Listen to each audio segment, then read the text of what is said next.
State police hope that DNA analysis will solve two cold cases in the mid-state. Today is Tuesday, June 17th, and this is 570 News on the Go, brought to you in part by NorthCentralPA.com. Showers and possibly a thunderstorm today, a high in the low 70s. A mistrial has been declared in Northumberland County in a vehicular homicide case after the jury could not come to a unanimous decision. 21-year-old Emily Bland of Cole Township was charged in 2023 for her role in a fatal car accident that claimed the life of 13-year-old Christopher Sensing of Selinsgrove. The case will be put back on the court schedule for a new jury selection at a later date.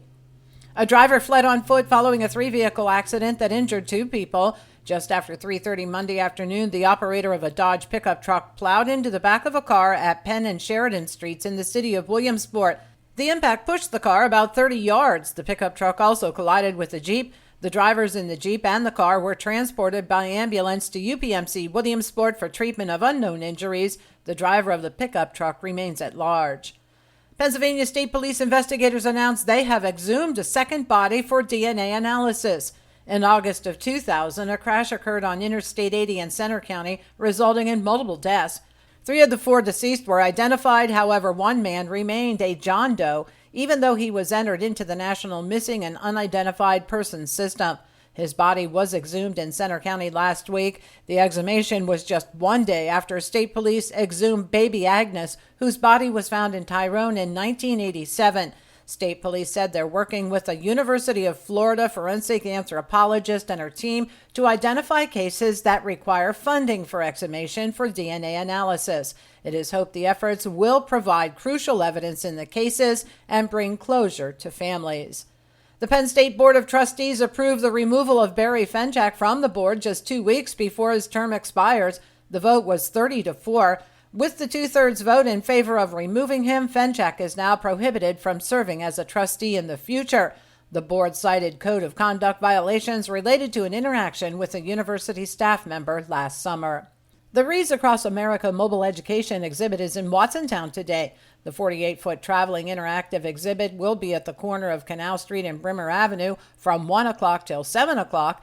The purpose of the exhibit is to not only teach the next generation about service and sacrifice, but to share stories of patriotism and love of country. The Lock Haven Express reports that Miller's Furniture of Mill Hall recently donated 15 mattresses to the group Sleep in Heavenly Peace. The goal of the nonprofit is to ensure that every child in Clinton County has a bed to sleep in at night. Sleep in Heavenly Peace believes that a bed is a basic need for the proper physical, emotional, and mental support that a child needs, and their mission is to ensure that no child sleeps on the floor. Going into the summer, the Lock Haven chapter always appreciates donations from the vacation Bible schools and other groups. At this time, they're in need of comforters, especially for little kids. And the American Rescue Workers in Williamsport is launching 2 new food security projects in the coming months, and they're looking for volunteers. In July, they plan to open their Client Choice Food Pantry, where clients can shop for foods they need. They will also be rolling out their mobile food pantry in September. Both programs will give local residents greater access to the food they need.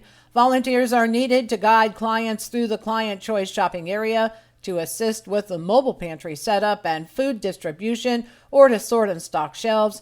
To volunteer or for additional information, contact the American Rescue Workers on their Facebook page.